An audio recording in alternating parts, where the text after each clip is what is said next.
put out a statement regarding that. You didn't apologize. I did not apologize. Why would I apologize when I put out a statement? My statement was clear. But you didn't My apologize statement was for clear. calling him Governor My Miles when statement he was gets clear. around in a wheelchair. I don't know how understand that's how offensive. I don't understand how many times you need me to repeat this to you. Right, but why won't you apologize? I put out a statement. They did not apology. So read my statement. I did read it. It did not an apology. Okay. Well, I'm done. You don't feel bad about making fun of someone I'm done. who is in a wheelchair, calling him Governor Hot Wheels? Oh, it's a bad day for Jasmine Crockett. Jasmine Crockett. Yeah, again. She was asked to apologize, do a verbal. I pointed out a few days ago that she did a follow-up with a response that the majority of people, when you read the comments, they ain't falling for it. Why would they? And then we find out that allegedly so that this wasn't the first time that Ms. Crockett had made a statement about the governor in a wheelchair. People, check out the video I did a few days ago. Check it out. I'm very selective many times about what I'm going to present. And then it limits me because if I just report, I could take the same subject like a lot of content creators or news bureaus, and I can run it 4 or 5 different ways. I try not to do that. Because once you get to the core of what it is, no sense of adding to it. But the powers that be, they'll run on and on and on and on with it.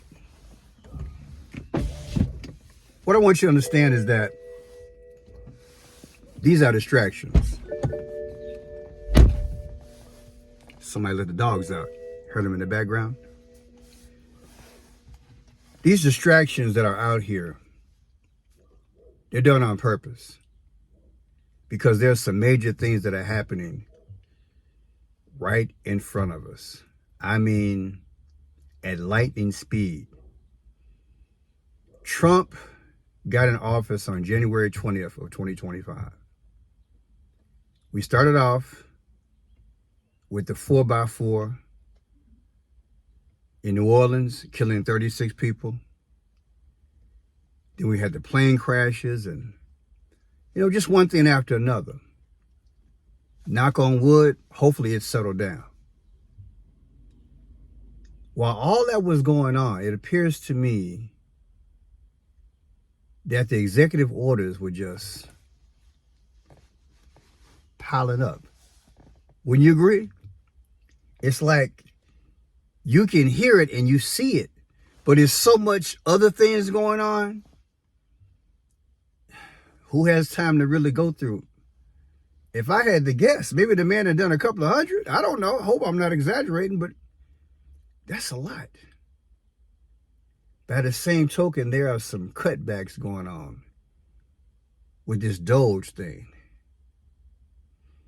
And I want to talk about 3 things in relation to economics and the future.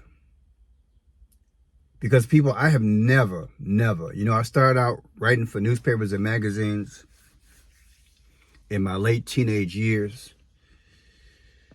Did a little radio, a little television. But I have never seen an administration do so much in a short period of time and just stay on pace. Just stay on a pace and focus on what I perceive as an agenda. And they're justifying it because, again, waste, fraud, and abuse. Sure, there's some. I'm not fighting waste, fraud, and abuse. What I'm fighting is to make sure America can, when they get through tucking and ironing out, that there will still be a resemblance of what was. The good old USA, they call it America, right? And I'm sure as you watch the news, and if many of you guys work Monday through Friday when you're off on the weekend and you try to catch up on the videos, on the news, you say, man, things did change during COVID. This is 2025, and arguably a lot of things have changed during the Biden administration. But what's coming? That's kind of frightening, because it's setting something up whereby it's reflecting something that I'm not sure we're ready for. Without further ado, let me pick one of the subjects here. Car repos hit levels unseen since 2008 financial crisis. Car repos, which got to be a reflection of our economy, which has got to be a reflection of before Doge got there, because Doge just hit the scene January 20th. And here we are, 2+ months later. But automobile repossessions reportedly jumped last year to the highest level in 15 years. Around 1.73 million cars were seized by lenders during 2024, Bloomberg News reported. Wednesday, March 26, citing data from COX Automotive. That was a 16% increase from 2023 and up 43% from 2 years earlier. Wrap your mind around that. Up 43% from 2 years previously, people. We were already in and on a trajectory. That's why I kept saying last year, and I didn't care what people said when they sent me emails last year. I didn't know what I was talking about. All the hate emails. We've been in a recession. So why would they hide it? I believe there's an agenda. If you don't know, if you're not panicking, you're not going to demand more. That's what I'm thinking they're doing. The last time car repossessions were at this level was in 2009, when the country was dealing with the fallout from the previous year's financial crisis, the report added. As Bloomberg notes, these numbers are another sign that Americans are having trouble staying on top of their monthly bills due to steep interest rates and higher car prices. That ain't all, baby. Come on now. You go buy a bag of chips. The big bag, it's about 30% air. Put in the comment section if you know what I'm talking about. I got a bad habit of eating chips every now and then. I'm not supposed to have a lot. But when you buy a bag of chips, it's a lot of air in it. And I've seen milk cartons and orange juice cartons that were supposed to be a half a gallon. Now they're somewhere between the size of a quart and a half a gallon, and the price is more. Come on, man. Come on now. It's crazy. The report says that car repossession numbers plunged during the pandemic due to relief efforts for borrowers. But when those measures ended and inflation jumped, borrowers began struggling to repay auto loans, leading to an uptick in repossessions. The number of subprime borrowers who were at least 60 days late on their loans climbed to 6.56% in January, the most on record, Bloomberg added, citing Fitch ratings. I mean, people just came out of the 2008 crisis probably a couple of years ago, and then the pandemic hit, and all the businesses which weren't considered essential had to close, like the mom and pop stores who had been around for generations. Now you're back open. You get a stimulus check, but you can't catch back up. Some folks never open back up.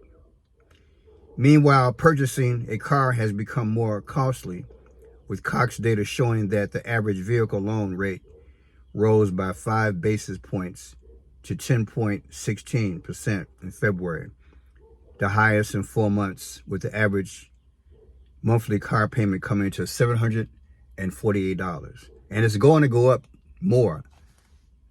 I touched on that yesterday because of the tariffs. Now let's look at this.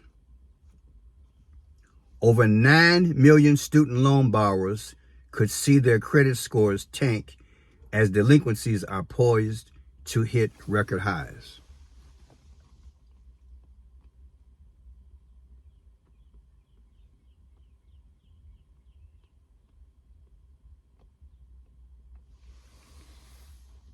This is all between today and yesterday. I'm out running errands, so I just figured I'd stop and do the video. People, student loan delinquencies are poised to hit record highs, and more than 9 million borrowers could see their credit scores tank in the first quarter of this year, according to new data released Wednesday. The Federal Reserve Bank of New York released its latest biennial report that tracks student loan debt loads, delinquencies, and related impacts to credit scores.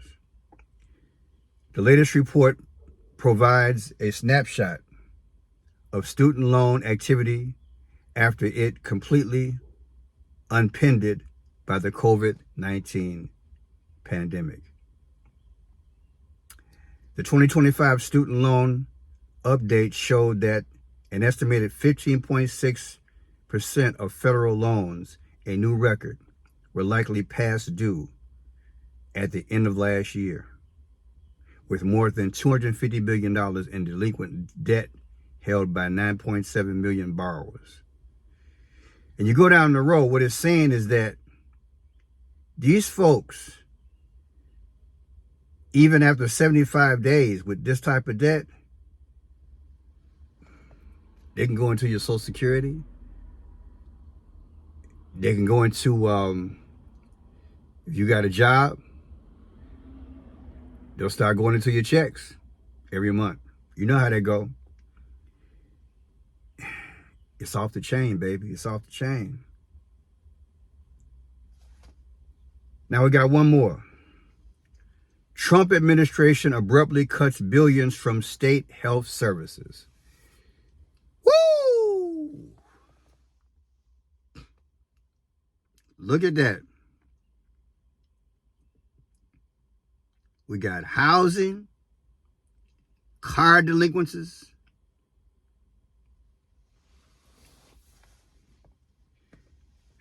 man, car repossession.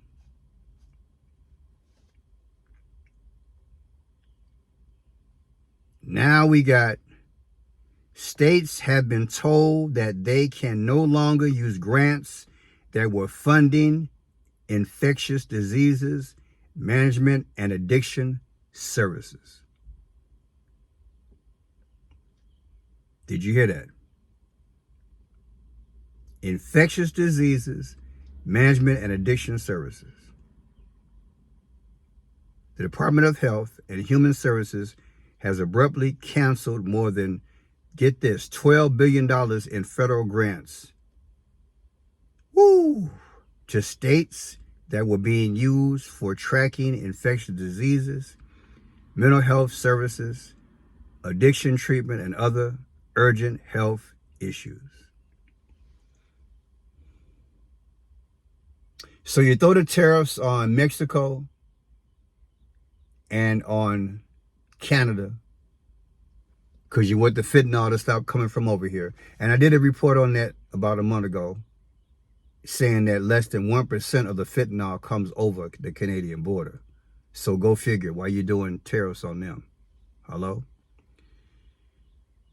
But you haven't given that time to work, but you simultaneously you cut the budget when it comes down to public health. The cuts are likely to further hamstring state health departments, which are already underfunded and struggling with competing demands from chronic diseases, resurgent infections like, well, I won't name what they are, but imagine. State Health Department began receiving notices on Monday evening that the funds which were allocated during the COVID-19 pandemic were being terminated effective immediately. No additional activities can be conducted and no additional costs may be incurred as it relates to these funds, the notice said. And this just came out yesterday. Billions. So if you got some bad habits, you've been out here in the street, if you can't stop your addiction, the odds are you won't get no help. Or it's going to take a long time. And on student loan, the article I remember reading yesterday blew my mind. That 40 to 50%, depending on where you're at, the people that handle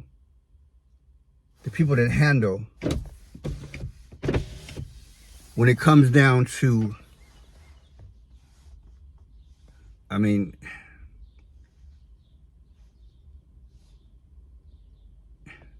the student loan issue, it was already a minor backlog in some states from what I read. But now when you have between 40 to 50% of the people who handle student loan cases, and let's say you're trying to call because you want to get additional time to make the loan or make an adjustment. The person was reporting it's going to be hard to get through the line to talk to somebody. People. And car repossession.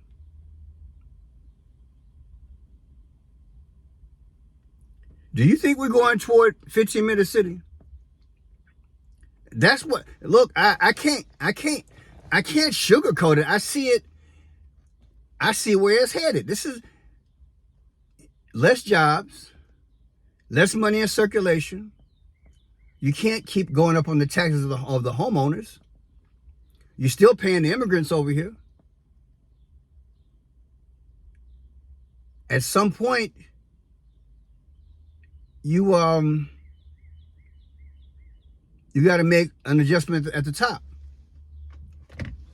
You're forced to. And again, a lot of folks gonna die. Because everybody can't regroup from a habit. I wish that the fentanyl and everything never came over here, but that's neither here nor there. We've been set up, people.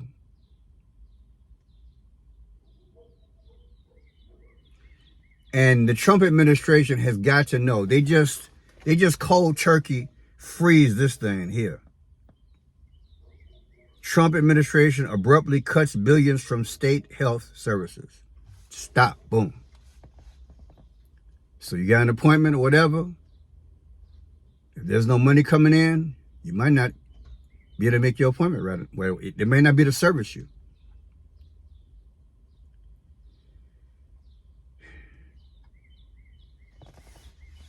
If you had to be a betting person, 50% of the people are going to go out there and get high. Because they're going through withdrawal. You know how the street go.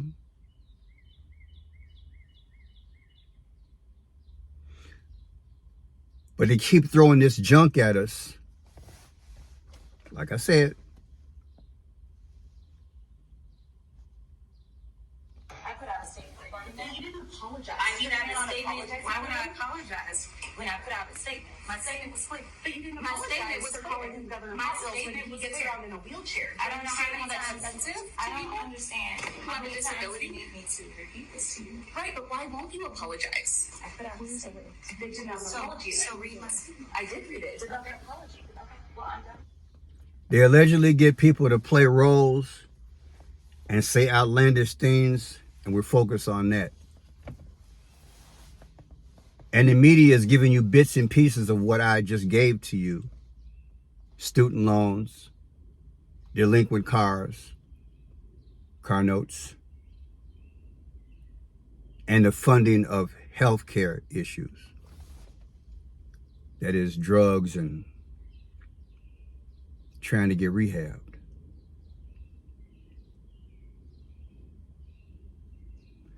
I don't think we've ever been here before. But I can't help but think that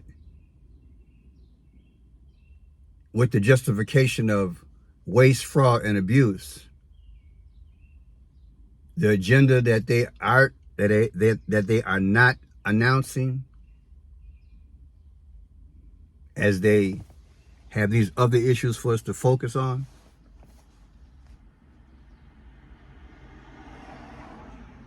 they're going to get there. They're going to reach their objective. February, March. We're only 90 days? February, March, April. I can't even keep up.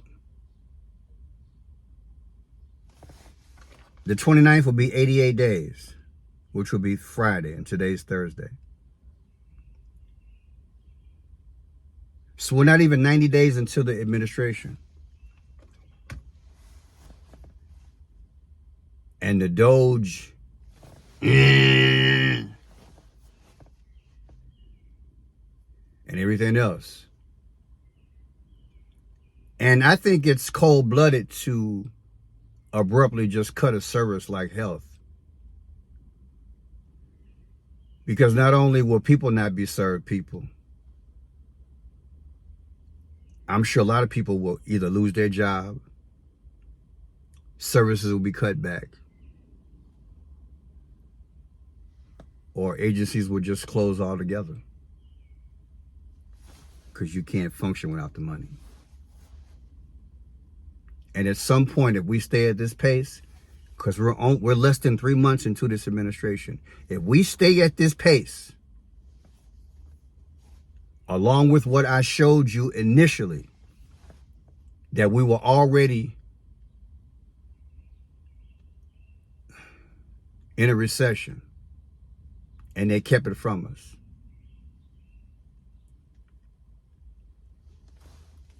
These last, give or take, 2+ months now are accelerating us to the great unknown. I'm Franchise Pearson. Let me know what you think. Put in the comment section if you've been through something. If you can see it, if you agree, if you don't disagree. If you disagree, do you see it? Do you see that we're gradually getting to the place of unknown? And this is just America, baby. International countries, a lot of them going through the same or worse. We'll talk soon. God bless.